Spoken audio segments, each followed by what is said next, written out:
ప్రతి కుటుంబానికి వైజాగ్లో ఉత్తరాంధ్రకు సంబంధించి అలాగే మన తమిళనాడు కర్ణాటక నుంచి ప్రాణాలు కోల్పోయిన వాళ్ళు ఉన్నారు. వారి కుటుంబాలకి గౌరవ ముఖ్యమంత్రి గారు కూడా ఇదే తెలియజేయబోతున్నాను. ప్రభుత్వం నుంచి టీటీడీ బోర్డు మెంబర్ అలాగే పోలీస్ కానీ ఒక్కొక్కళ్ళు వెళ్ళి ఈ రోజున వారు ఎవరైతే చనిపోయారో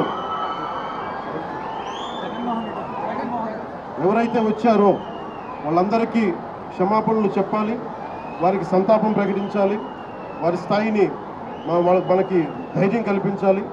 అలాగే చనిపోయిన వాళ్ళకి మనకి ఎక్స్గ్రేషియాతో పాటు అది ముఖ్యమంత్రి గారు మాట్లాడతారు. అది అలాగే జరిగిపోయిన వాళ్ళకి క్షతగాత్రులు అయినందుకు వాళ్ళకి ఎక్స్గ్రేషియా కానీ ఇవన్నీ ప్రకటిస్తాం.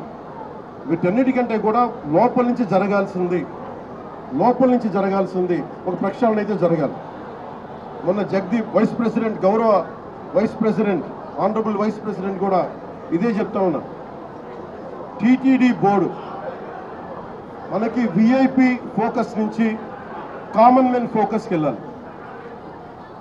విఐపీలు ముందు కాదు, ప్రథమ priority first priority should be common men. సామాన్య భక్తులు వాళ్ళు ప్రయారిటీ కావాలి టీటీడీకి.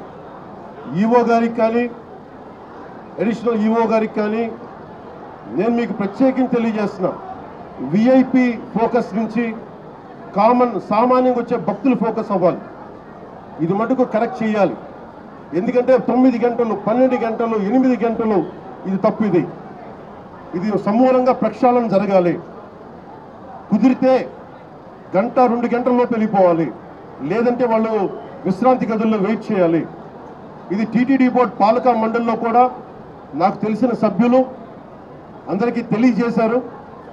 కానీ దాని మీద ఎందుకు యాక్షన్ తీసుకోలేదు, ఎందుకు క్యూ పద్ధతిని పాటించలేదు, వీటన్నిటినీ కూడా మనకి ఎంక్వైరీ జరుగుతూ ఉంది. ముఖ్యమంత్రి గారు దీని మీద రివ్యూ చేస్తూ ఉన్నారు. కానీ దానికంటే ముందు మేము దీనికి బాధ్యత తీసుకుంటున్నాం.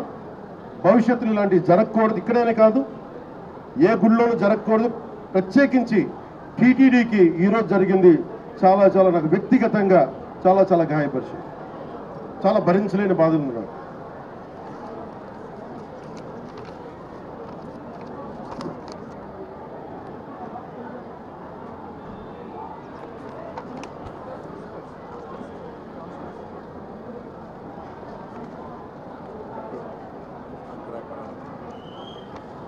ఎంతమంది పోలీస్ ఫోర్స్ ఉన్నారని చెప్పడానికి